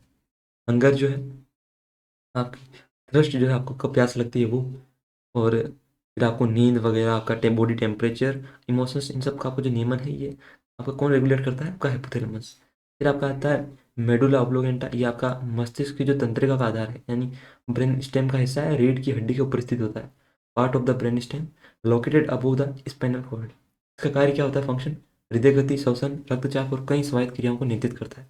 Controls heart beat, breathing, blood pressure and other involuntary जो फंक्शन होते हैं आपको उन सबको, तो आपका जो बीपी वगैरह है उसको कौन आपका कंट्रोल करता है? तो आपका मेडुला वाला पार्ट है वो। न्यू डेवलपमेंट बैंक इस अंतर्राष्ट्रीय संगठन से संबंधित है, यानी कि the new development bank is associated with which of the following international organisation. तो आपको पता है, मैंने बताया काफ़ी बार बता चुका है, ये प्रश्न काफ़ी रिपीट हो रहा है। देखो आप कहीं से भी पढ़ो, मैं ये नहीं कहता कि आप मेरे से पढ़ो, नहीं ऐसी बिल्कुल बात नहीं है, आपकी जहाँ मर्जी हो, जहाँ आपको अच्छा लगे वहाँ से पढ़ो। लेकिन कुछ टॉपिक है जो आपको पढ़ के जाना है। एक आपको ब्रिक्स है, आपको जब भी फ्री टाइम मिले तो आपको ब्रिक्स के बारे में पढ़ते रहना है, क्योंकि काफ़ी बड़ा टॉपिक है आपका। मैं तो कितना ही कवर करा दूँ आपको, लेकिन फिर भी कुछ चीज़ें रह जाती हैं। तो आपको ब्रिक्स को पढ़ना है काफ़ी इंपॉर्टेंट तरीके से, यहाँ से काफ़ी आपके प्रश्न बनेंगे दिल्ली पुलिस में, याद रखना मेरी बात। तो ये जो आपकी न्यू डेवलपमेंट बैंक है, ये ब्रिक्स के तहत आपकी अंतर्राष्ट्रीय संगठन से संबंधित है। यानी मैंने बताया आपको, अलग अलग जगह इसके आपके जो हेडक्वार्टर हैं वो भी बनाए गए हैं, जैसे जो आपका ब्राज़ील में साओ पाउलो है वहाँ पे भी। एनडीबी, जिसे ब्रिक्स बैंक भी कहा जाता है, ब्राज़ील, रूस, भारत, चीन और दक्षिण अफ्रीका के लिए स्थापित किया गया है ना। तो ये आपको पता है ब्रिक्स में आते हैं Brazil, Russia, India, China, south Africa, इनके लिए इसे स्थापित किया गया है। 2014 में ब्राज़ील का जो फोर्टालेजा है वहाँ ब्रिक्स शिखर सम्मेलन के दौरान इसे स्थापित किया गया, यानी कि established in 2014 during the BRICS summit in Fortaleza, Brazil. इसका जो महत्व है वो विश्व बैंक और एशियाई बैंक की तरह विकासशील देशों के लिए विकल्प और स्थानीय परियोजनाओं में तेज वित्तीय सहायता, कि जैसे आपका वर्ल्ड बैंक और जो आपका एशियाई बैंक है, यानी कि एशिया डेवलपमेंट बैंक, वो आपको पता है कि विकासशील देशों के लिए पैसा उनको देता है विकास के लिए, है ना। ठीक इसी प्रकार ये भी, इनका भी यही काम है, पैसा देना विकास के लिए, मतलब वित्तीय सहायता करना, फाइनेंशियली उनकी हेल्प करना। सदस्य देशों और विकासशील देशों में अवसंरचना और परियोजनाओं के लिए वित्तीय सहायता प्रदान करना, जो जो इसके मेंबर कंट्रीज हैं उनके लिए फाइनेंशियल सपोर्ट, ताकि वो अपना इंफ्रास्ट्रक्चर जो है वो सस्टेनेबल जो डेवलपमेंट है वो कर सकें। मुख्यालय जो हेडक्वार्टर है वो शंघाई चीन में है, और अलग अलग जगह इसकी वो आपको पता है ब्रांचेज जैसे होती रहती हैं। प्रारंभिक सदस्य देशों की सदस्यता, ब्रिक्स के 5 सदस्य हैं, आपको पता ही है, ब्राज़ील, रशिया, इंडिया और चाइना, साउथ अफ्रीका। इसके नाम में ही है ब्रिक्स, वो इन्हीं के नाम पे देख लो आप। और भविष्य में अन्य विकासशील जो देश हैं उनको शामिल करने की संभावना है, यानी कि ऐसी पॉसिबिलिटीज़ हैं कि आपके अदर जो विकासशील जो डेवलपिंग कंट्रीज हैं उन्हें ऐड करने की, इंक्लूड करने की। निम्नलिखित में से कौन वेस्टर्न चिकित्सा की पहली भारतीय महिला डॉक्टर थी? Who among the following was the first Indian female doctor of western medicine? तो आपकी आनंदीबाई गोपालराव जोशी जो थी, वो आपकी पहली भारतीय महिला डॉक्टर थी वेस्टर्न चिकित्सा की, ध्यान रखना। वित्तीय वर्ष 2025-26 के लिए भारतीय उद्योग परिसंघ के अध्यक्ष के रूप में किसे नियुक्त किया गया है? Who has been appointed as the president of confederation of Indian industry for financial year 2025-26? तो आपके राजीव मेमानी हैं, उन्हें दिया गया है चेयरमैन के रूप में अपॉइंट। ऑप्शन सी करेक्ट होगा इसका। भारतीय उद्योग परिसंघ जो है, यानी confederation of Indian industry, Bharat का प्रमुख उद्योग संगठन है, यानी कि लीडिंग इंडस्ट्री एसोसिएशन है आपका। 1895 में इंडियन मर्चेंट्स चैम्बर के रूप में इसकी स्थापना हुई। बाद में 1990 में आपका इसका नाम चेंज करके कॉन्फेडरेशन ऑफ इंडियन इंडस्ट्री किया गया। उद्योग, इसका उद्देश्य किया गया है उद्योग, व्यापार और सरकार के बीच सहयोग बढ़ाना, promote collaboration between industry, government and society. आपका जो सारा ढांचा है व्यापार ट्रेड का, वो जो आपकी गवर्नमेंट है, जो आपकी कंपनीज, इंडस्ट्रीज, उन सबके बीच में एक संतुलन बढ़ाना, सहयोग बढ़ाना, आर्थिक विकास, सपोर्ट इकोनॉमिक ग्रोथ, नीति सुधार और व्यापार संवर्धन करना, यानी कि बिजनेस में डेवलपमेंट करना, ये सब इसका उद्देश्य है। सदस्य जो है इसके 9,000 से ज़्यादा कंपनियां जो है इसकी मेंबर हैं, और आपकी जो companies including MSMEs and MNCs, जो आपकी बहुराष्ट्रीय कंपनी जो है सब इसमें ऐड है, 9,000 से ज़्यादा इसमें, मतलब सारा मिलकर 9,000 से ज़्यादा कंपनियां हैं इसमें। मुख्य गतिविधियाँ, यानी कि एक्टिविटीज़ क्या क्या होती है इसमें? सम्मेलनों का आयोजन होता है, यानी कि कॉन्फ्रेंसेस जो है वो ऑर्गेनाइज की जाती हैं। नीति सुझाव, यानी पॉलिसी आपको बताया जाता है कि आपको कैसी कैसी अपनी पॉलिसी में क्या क्या ऐड करना चाहिए, जिससे आपका व्यापार अच्छे से हो पाए, आपकी जो इंडस्ट्रीज है वो ग्रो कर पाएँ। उद्यमिता प्रशिक्षण, यानी कि जो आपकी एंटरप्रेन्योरशिप ट्रेनिंग, सतत विकास परियोजनाओं को प्रोत्साहित करना, यानी जो आपकी सस्टेनेबिलिटी इनिशिएटिव है उनको प्रमोट करना। महत्व जो है भारत के उद्योग और व्यवसायों को वैश्विक मंच पर प्रतिस्पर्धात्मक बनाने में मदद करता है, यानी helps Indian industries compete globally and promotes business excellence. Aravalli green wall परियोजना अरावली पर्वत श्रृंखला के आसपास कितने किलोमीटर बफर क्षेत्र में हरियाली का विस्तार करने के लिए प्रमुख पहल है। The Aravalli green wall project is a major initiative to spread green cover in the 5 kilometre buffer area around the Aravalli hill range. आपको पता है कि नॉर्थ इंडिया में अरावली आपकी पर्वतमाला है, जो राजस्थान, आपका जो दिल्ली में, गुजरात में इसके कुछ हिस्से हैं, वहाँ पे इसके आसपास जो ये अरावली आपकी पर्वतमाला है, हरियाली हो 5 किलोमीटर के क्षेत्र में, इसके लिए आपका अरावली ग्रीन वॉल प्रोजेक्ट जो है वो लॉन्च किया गया। एक प्रमुख पहल है। अरावली जो आपकी पर्वतमाला है, अरावली पर्वतमाला, पर्वतमाला जो है, यानी अरावली हिल जो है, इसकी जो हाईएस्ट पीक है आपकी, हाईएस्ट पीक वो कौन सी है? हाईएस्ट पीक जो है इसकी वो है आपकी गुरु शिखर। गुरु शिखर है जो कहाँ पे है आपका? राजस्थान में। माउंट आबू जो है आपका वहाँ पे। और इसकी ऊंचाई कितनी है, यानी ये कितना है? 1727 मीटर, ध्यान रखना। तो इसी से अरावली जो ग्रीन वर्ल्ड प्रोजेक्ट आपका परियोजना है, ये अरावली जो पर्वतमाला है उसके आसपास हरियाली के लिए 5 किलोमीटर के क्षेत्र में भारत की एक महत्वाकांक्षी पहल है, जो आपकी अरावली ग्रीन वॉल प्रोजेक्ट है। अफ्रीका की ग्रेट ग्रीन वॉल से प्रेरित है, यानी किससे इंस्पायर है? अफ्रीका की जो ग्रेट ग्रीन वॉल प्रोजेक्ट था उससे। To restore the degraded Aravalli range by creating a 1400 kilometre green belt in the 5 kilometre buffer zone across Delhi, Haryana, Rajasthan and Gujarat, focusing on afforestation with native species, water body reservations, combating desertifications, boosting biodiversity and providing livelihoods through community involvement। तो क्या क्या है इसमें?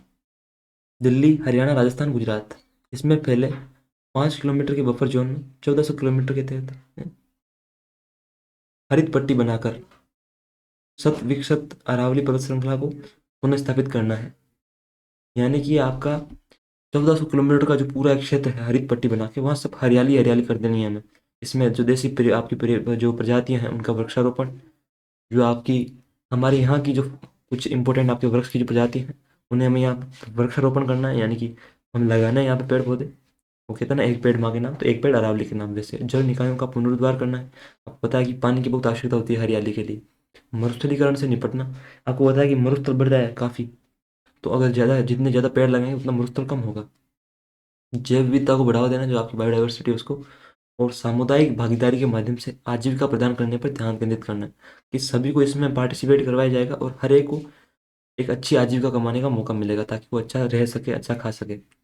2025 में शुरू की गई परियोजना का मुख्य उद्देश्य भूमि क्षरण से निपटना है, यानी कि आपका जो क्या क्या है इसका, टेकल लैंड डिग्रेडेशन, जो आपकी भूमि खत्म हो रही है उसको, जो उसका क्षरण हो रहा है उसको मतलब कंट्रोल करना है। कंट्रोल डस्ट, धूल को नियंत्रित करना है आपका। इम्प्रूव सॉइल हेल्थ, जो आपकी मिट्टी का स्वास्थ्य है उसका सुधार करना। और एनसीआर जो क्षेत्र है आपका, उसके लिए कार्बन सिंक के रूप में कार्य करना है। ध्यान रखना, एनसीआर रीजन जो दिल्ली एनसीआर वाला वहाँ पे।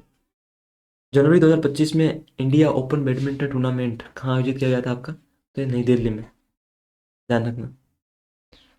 केरल के किस त्योहार को धार्मिक गतिविधि के लिए महिलाओं की सबसे बड़ी एकल सभा के लिए गिनीज वर्ल्ड रिकॉर्ड में, हम अभी पीछे पढ़ के आए हैं कि वहाँ लाखों महिलाएं जो है पोंगल पकाती हैं। तो अट्टुकल पोंगल जो है, इसका ऑप्शन करेक्ट डी होगा। Which festival of Kerala has entered the Guinness world record for being the single largest gathering of womens for a religious activity? वो आपका अट्टुकल पोंगल वाला है। मई 2025 में संघ लोक सेवा आयोग, आपका यूपीएससी जो है, यूनियन पब्लिक सर्विस कमीशन, उसकी जो अध्यक्षता है वो किसने ग्रहण की थी, चेयरमैनशिप? तो वो आपके अजय कुमार जो है वो आपके चेयरमैन बने इसके मई 2025 में, यूपीएससी के। ऑप्शन डी इसका करेक्ट होगा। यूपीएससी जो है आपका संघ लोक सेवा आयोग, यूनियन पब्लिक सर्विस कमीशन, 1 अक्टूबर 1926 को फेडरल पब्लिक सर्विस कमीशन के रूप में ये आपका स्थापना हुई इसकी। और 1950 में संविधान के तहत संघ लोक सेवा आयोग बना, आपका ध्यान रखना। यानी कि 1950 में आपका कॉन्स्टिट्यूशन के तहत आपका यूपीएससी बना। उससे पहले आपका क्या था? ये फेडरल पब्लिक सर्विस कमीशन, यानी कि एफपीएससी। उद्देश्य जो है इसका पर्पज भारत में केंद्रीय और राज्य सिविल सेवाओं के लिए निष्पक्ष चयन और समान अवसर सुनिश्चित करना। ये तो आपको पता ही है कि जो आपकी ऑल इंडिया सर्विसेज होती है, सिविल सर्विसेज होती है, उनके लिए निष्पक्ष चयन वगैरह। मार्च 2025 में लखपति दीदी सम्मेलन कहाँ आयोजित किया गया? तो गुजरात में। इन मार्च 2025 लखपति दीदी सम्मेलन was held in the state of Gujarat. कई जगहों पे किया जा रहा है। तो ये आपका लखपति दीदी वाला जो सम्मेलन है, इसमें क्या है कि आपकी जो महिलाएं हैं उनको आर्थिक रूप से यानी फाइनेंशियली हमें ऐसे ऐसे उन्हें मौके देने हैं कि वो अच्छी इनकम जनरेट कर सकें और खुद फाइनेंशियली इंडिपेंडेंट बन सकें। फाइनेंशियली अगर वो इंडिपेंडेंट हो जाएंगी यानी आर्थिक रूप से अगर वो स्वतंत्र हो जाएंगी, फिर आपको पता ही है कि क्या ही बात है। उसके लिए आपका जो लखपति दीदी सम्मेलन है वो गुजरात में। जनवरी 2025 में निम्नलिखित में से कौन सा शहर उन 6 शहरों में शामिल नहीं है जहां भारत के सर्वोच्च न्यायालय ने मैनुअल स्कैवेंजिंग पर प्रतिबंध लगा दिया है? In January 2025 which of the following is not among the 6 cities where the Supreme Court of India banned manual scavenging? जो आपकी ये सीवर में जाते हैं ना ये आदमी सफाई करने के लिए, या आपके जो आपने देखा होगा वो लिखा होता है ना वहाँ पे, संपर्क करें ना राजू मिस्त्री गटर सफाई के लिए, फिर वो नंबर दे रखे होते हैं वहाँ पे। काफ़ी सारी ऐसी होर्डिंग आपने देखी होगी। तो उनको इन्होंने जो आप ये व्यक्ति जाते हैं उनको इन्होंने 6 शहरों में तो कम्प्लीटली बैन ही कर दिया कि नहीं अब मशीनें करेंगी ये काम। काफ़ी जोखिम होता है, काफ़ी लोग मर रहे हैं, इसलिए 6 शहरों में बैन कर दिया आपका। तो जयपुर जो है वो उन 6 शहरों में नहीं है, ध्यान रखना, ऑप्शन सी करेक्ट होगा। उसमें आपके कौन कौन से हैं? दिल्ली है, बेंगलुरु है, चेन्नई है, हैदराबाद है आपका, मुंबई है आपका, और कौन सा है? कोलकाता है। तो 6 जो महानगर हैं वहाँ पे मैनुअल स्क्वेजिंग और सीवर में उतरकर सफाई कर इन 6 शहरों में पूरी तरीके से बैन कर दी गई है कि आप जो उनमें उतर के आप जो सफाई करते हो ना, यानी manual scavenging and entering sewers for cleaning have been completely banned in this 6 cities. इन 6 शहरों में आप भीतर उतर के अंदर उतर के सफाई मत करो क्योंकि काफ़ी खतरा होता है, काफ़ी जोखिम होता है।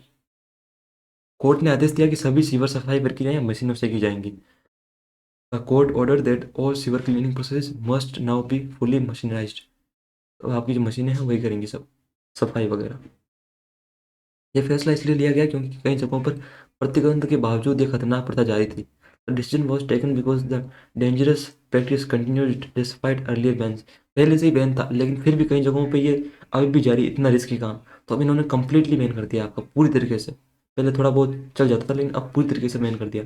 यह कदम 2013 के कानून को सख्त रूप से लागू करने की दिशा में महत्वपूर्ण माना गया। This move is seen as an important step toward strict enforcement of the 2013 law. 2013 में भी ऐसा कोई कानून था, उसको अब मजबूती से लागू करने के लिए आपका लाया गया है। नगर निगमों को प्रकृति की विस्तृत रिपोर्ट जो है अदालत को नियमित रूप से देने के निर्देश दिए गए हैं। Municipal bodies have been directed to submit regular progress reports to the court कि हाँ कितना आपके क्षेत्र में ये चीज़ें खत्म हुई हैं। अब जो आपके ये अंदर आदमी जा रहे हैं इनको कितना आपने कंट्रोल कर दिया, कितनों को आपने बैन कर दिया। तो ये जो आपको रिपोर्ट है लगातार आपको न्यायालय को, अदालत को, कोर्ट को देते रहना है। केंद्रीय बजट 2025 में शुरू किया गया दलहन में आत्मनिर्भरता अभियान। दलहन उत्पादन में आत्मनिर्भरता हासिल करने के लिए कितने वर्षों तक चलने वाला एक सरकारी मिशन है? यानी कि द आत्मनिर्भरता इन pulses campaign launched in Union Budget 2025 is a government mission spanning 6 years to achieve self-sufficiency in pulse production। तो ये जो हमारी दालें होती है, दलहन होती है, उनमें हम आत्मनिर्भर बन सकें, इसके लिए जो आपका ये केंद्रीय बजट था 2025 वाला, इसमें एक आपका कैंपेन लॉन्च किया गया, दलहन में आत्मनिर्भरता।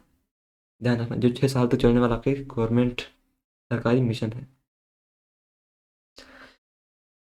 इसका उद्देश्य जो है भारत को दालों में आत्मनिर्भर यानी सेल्फ सफिशिएंट बनाना है इन पल्स प्रोडक्शन। ये एक 6 साल की योजना है आपकी, यानी एक 6 ईयर प्रोग्राम है आपका, जो आपका 2025-26 से 2030-31 तक लागू होगी। मिशन के लिए लगभग 11,440 करोड़ का बजट रखा गया है। इतना बजट जो है वो इसे अलॉट किया गया है आपके इस मिशन के लिए। ये उत्पादन बढ़ाने के लिए उन्नत जलवायु रोधी बीज, बेहतर भंडारण और तकनीकों को बढ़ावा देगा।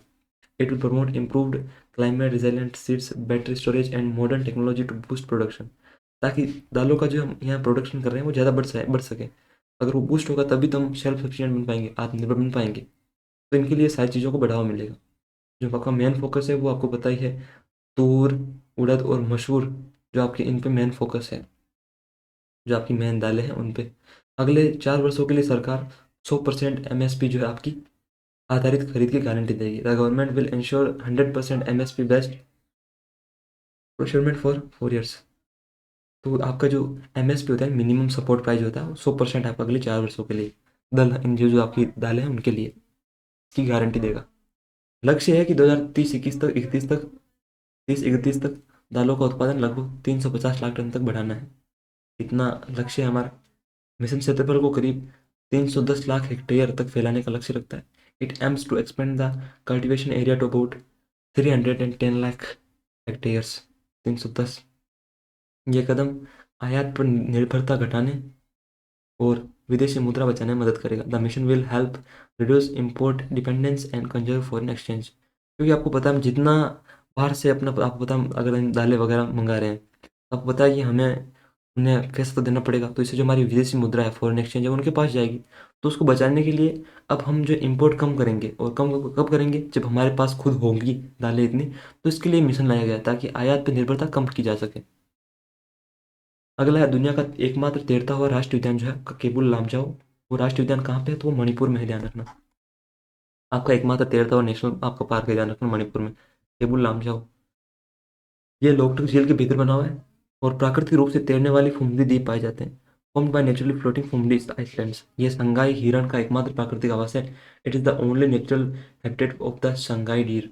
जो आपकी डियर होती है डांसिंग वाली, जो उसके लिए संगाई हिरण जो है उसके लिए, डियर के लिए। इसका क्षेत्रफल लगभग 40 वर्ग किलोमीटर, 40 स्क्वायर किलोमीटर। ये लोकटक झील का हिस्सा है जिसे रामसर आर्द्र भूमि का दर्जा प्राप्त है, रामसर वेटलैंड का। It forms part of Loktak lake which is Ramsar wetland. आपको पता है कि रामसर कन्वेंशन जो हुआ था ईरान में आर्द्र भूमियों के लिए, 2 फरवरी को, आपको पता है वेटलैंड डे भी मनाया जाता है। संगाई हिरण आयुशियन में आपका जो श्रेणी में सूचीबद्ध है, आपकी एंडेंजर्ड वाली सूची है उसमें आपका जो संगाई हिरण है वो रेड लिस्ट में विलुप्त होने के कगार पे, आपको पता ही है। 1977 में इसे राष्ट्रीय उद्यान घोषित किया गया था। It was declared national park इन 1977। उम्दे का सिकुड़ना, जल प्रबंधन परियोजनाएं और मानवीय दबाव इसके लिए बड़े खतरे माने जाते हैं। तो ये काफ़ी खतरा भी है इसके लिए। Shrinking phumdis, water projects and human pressure are major threats इनके लिए।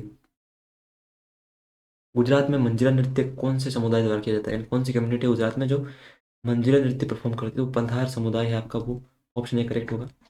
मंजीरा एक क्या हाथों से बजाने वाला होता है, दो मंजीरे होते हैं दोनों हाथों में, फिर उसको दोनों बजाया जाता है और एक बढ़िया आवाज़ निकलती है, फिर उस पर ये नृत्य करते हैं। अदर आपके कौन कौन से गुजरात के गरबा हो गया। दीप या गरबा पात्र के चारों ओर व्रत बनाकर किया जाने वाला गुजरात का सबसे प्रसिद्ध नृत्य है, तो आप जानते ही हैं, दया भाभी करते हैं ना तारक मेहता में, ए हेलो, फिर वो हेलो करके वो चारों तरफ, आपको पता है कि गोल गोल एक वर्त बना के आपको पता करते हैं garba. Most iconic Gujarati dance है, जानते हैं, डांडिया रस जो है, हाथ में रंगीन डांडिया लेकर तालबद्ध तरीके से किया जाने वाला नृत्य है, खासकर नवरात्रि में। डांडिया भी आपने देखा होगा, नवरात्रि में दो दो डांडिया लेके हाथ में।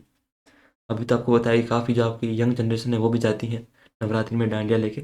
सबका अलग अलग उद्देश्य है, कोई भक्तिभाव से जाते हैं, कोई एंजॉय के लिए जाते हैं, कोई किसी और चीज़ के लिए जाते हैं। टिप्पाणी डांस जो है वो महिलाओं का शक्तिशाली नृत्य है, यानी कि महिला उसमें दो लकड़ी की छड़ियों से जमीन पे ताल बनाई जाती है। ये आपको पता ही है, पहले सौराष्ट्र में महिलाएं जो है वो चूने को जब पटकती थी उसके लिए, उससे ही आपका निकला है, इसके बारे में पहले पढ़ चुके हैं। तो टिप्पाणी डांस आपका फेमस है। घोड़ा डांस है आपका, जो कोली समुदाय का नृत्य है, जो समुद्री जीवन और उनकी संस्कृति को दर्शाता है। जो आपके मछुआरे हैं उनके समुद्री जीवन को और उनकी संस्कृति को दर्शाता है। पुतली नृत्य, जो कठपुतली जैसी चालें और रंगीन पोशाक इसकी विशेषता है। Features puppet like movements with colourful costumes, जो पुतली डांस का भी फेमस क्वालिटी है। भवई नृत्य, मिट्टी के कई मटकों को सिर पर रखकर संतुलन बताए हुए किया जाता है। मिट्टी के मटकों को रख के फिर ये करते हैं, ऊपर सिर पे रखे, भवई नृत्य, ये तो आपने देखा होगा। ये राजस्थान में भी करते हैं, ध्यान रखना, भवई नृत्य। फिर आपका मेर मेराशा dance, based on the heroic traditions of the Kutch region. Kutch क्षेत्र की वीर परंपराओं पर आधारित है आपका मेर मराशा नृत्य। वो कहते हैं ना कच्ची माड़ू, तो उनके लिए मेर मराशा डांस। तमिलनाडु स्थित किस स्टार्टअप ने भारत का पहला पुनः प्रयोज्य hybrid rocket RHUMI-1 Rumi first विकसित किया, तो वो स्पेस जोन इंडिया ने, ऑप्शन भी करेक्ट होगा। Which Tamil Nadu based startup has developed India's first reusable hybrid rocket, यानी रियूजेबल हाइब्रिड रॉकेट रूमी 1, तो वो स्पेस जोन इंडिया ने। रूमी फर्स्ट भारत का पहला रियूजेबल हाइब्रिड रॉकेट है जिसे एक भारतीय स्टार्टअप ने बनाया है। इसे चेन्नई तमिलनाडु के पास लॉन्च किया गया है। रॉकेट में सॉलिड और लिक्विड फ्यूल आधारित हाइब्रिड प्रोपल्शन सिस्टम है। यह आपका पर्यावरण अनुकूल डिजाइन वाला रॉकेट है, ध्यान रखना, पायरोटेक्निक फ्री।